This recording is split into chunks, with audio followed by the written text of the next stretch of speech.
আমি জানি বাংলাদেশকে আপনি অনেকভাবে দেখেছেন, কিন্তু আমাদের মতো করে নদীর বুক থেকে বাংলাদেশ দেখা মানুষের সংখ্যা আসলেই খুব কম। ভোরের আবছা আলোতে শুরু হয় আমাদের যাত্রা। দূরে নদীর মাঝখানে দাঁড়িয়ে থাকা আমাদের ছোট্ট শিপ আর একটা নৌকা। এই ছোট শিপে করেই হয় আমাদের 6 দিনের সেই রোমাঞ্চকর ভ্রমণ। আমাদের উদ্দেশ্য সহজ ছিল না।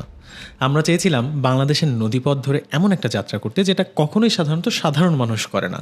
কিন্তু নদী তো আর আমাদের নিয়মে চলে না।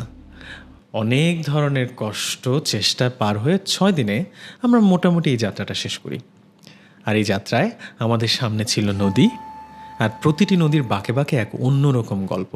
কখনো চারপাশে শুধু পানি, কখনো নদীর মাঝখানে ফাঁকা চর, কখনো কাশফুলের মাঠ, আবার কখনো এমন কিছু মানুষ যারা মাসের পর মাস এক জনমানবহীন চরে গরু ছাগল দেখে পার করে দেয়।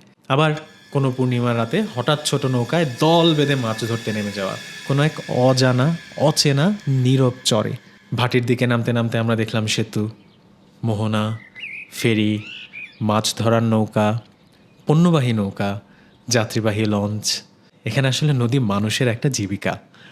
পদ্মা ব্রিজের নিচ দিয়ে যাওয়ার সময় মনে হচ্ছিল আমরা বাংলার সর্বোচ্চ গর্বের বিষয়টাকে দেখছি। তারপর দক্ষিণে নামতে নামতে নদী আরও জীবন্ত হয়ে উঠল। সবুজ পাড়, ছোট খাল, মাছ ধরার জাল, মানুষ, ঘর, নৌকা, সব কিছু যেন একটা চলমান ডকুমেন্টারি।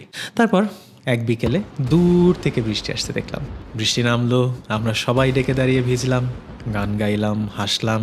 বৃষ্টির পর যখন সূর্যটা নামছিল না, মেঘের ভিতরে হারিয়ে যাচ্ছিল, তখন এক আশ্চর্য মায়াময় হলুদ আভায় চারপাশ কেন যেন এক রহস্যময় হয়ে যাচ্ছিল। আর তার মধ্যেই আমাদের ভাগ্য এত ভালো যে আমরা দেখলাম ডাবল রেইনবো।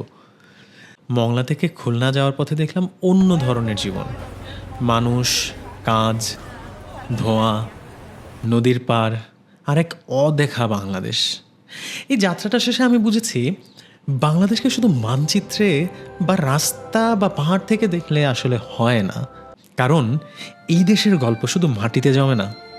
এই দেশের আসল গল্প জমে নদী, চর, মানুষ, বৃষ্টি, গান আর অপেক্ষার গল্পে।